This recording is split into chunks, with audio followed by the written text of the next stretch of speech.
What's up, guys? In this video I want to go over how to use morning yoga for back pain, specifically the specific sequence for back pain. We're going to go over 13 poses. If you're interested in getting rid of back pain using yoga, keep watching this video.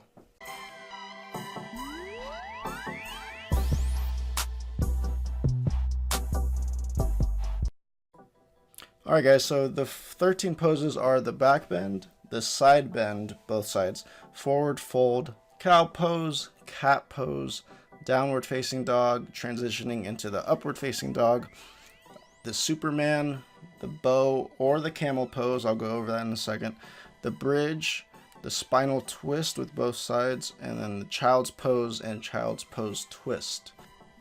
Right now what we're going to do is get into all the poses, and I'm going to show you right now in this video. Alright, so the first pose is the back bend. This is a great pose for opening the body and relieving stress in the lower back. Just reach as far back as you can without obviously toppling over, but this is a great pose, I believe, to start out the whole sequence. The next one is the side bend. Same thing, same as the back bend. This pose helps a lot with opening the sides of the body and loosening the spine.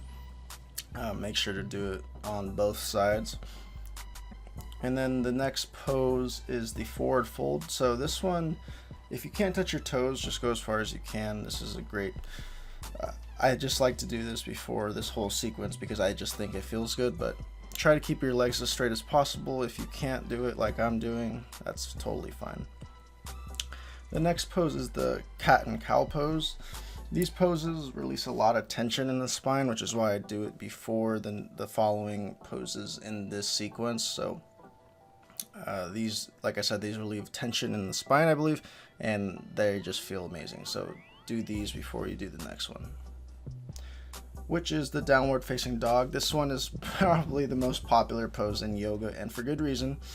It targets the calves, the hamstrings, the spine, the shoulders, the head. Don't worry if you can't get your heels down all the way. I can't get my heels down, so yeah. So from the downward facing dog, just transition into the upward facing dog if you can. This one is great stretching. This is great for stretching the lower back and the triceps. If you've ever done this pose after like an arm or chest workout, it feels amazing. The next one is the Superman. So this pose is amazing for the core and the lower back. It's pretty hard to hold for a long time, so just do the best you can. The next pose is the bow pose. Like Sean Veig says, from the author of Power Yoga for Athletes, he says that if you want a happy spine and loose quadriceps, drop down and do a bow. This pose is really hard. I couldn't even reach my feet when I first tried it. If you can't reach your feet yet, like I am in the video, just try to use a strap or something. Try to get into this pose. Try to do this pose because it helps a lot with back pain. Alright, so I wanted to put this section here really quick because I don't want you to do the next pose if you have lower back problems, like severe lower back problems, because the next pose is the camel pose, and this pose puts a lot of pressure on your lower back. So if you do have lower back problems, don't do this pose. Stick to the bow pose. If you can do this pose, you should definitely try it. The camel pose does help if you have a rounded shoulder, so this pose is great for posture. I have a hard time with this pose, but breathing helps a lot when trying to touch the heels, because every time you exhale, you get a little closer to your heels.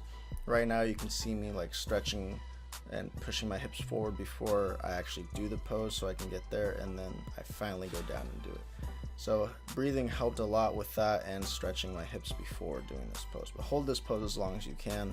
Again, don't do it if you have lower back problems. The next pose is the bridge pose. Now if you want some energy flowing into your body, do this pose. Not only does it help with back pain like no other pose, I believe this is like one of the best poses, but it also, you feel a lot of energy when you do the bridge. The next pose is the lying spinal twist. This is a pose I do almost every day before bed just because it feels good, and you can almost every time feel your back cracking, so I highly recommend this pose as well for back pain. The next one is the child's pose. This is the end of the sequence, so every sequence ends with the child's pose, just very calming and relaxing. And then the next one is the last one is the child's pose twist. I'm not sure if that's what it's called, but this one helps with the shoulders and the back as well. Alright, so that's going to be it for this video, you guys. If you like this video, please leave a like and subscribe. If you have any questions about morning yoga for back pain and this whole sequence, leave a comment below. Tell me what your favorite yoga pose for back pain is. Maybe it's not in this pose, maybe you know a pose that I don't or I haven't tried yet. I'd love to try it if you guys have a pose. So make sure to comment below. Again, subscribe if you like this video, and I will see you guys on the next one.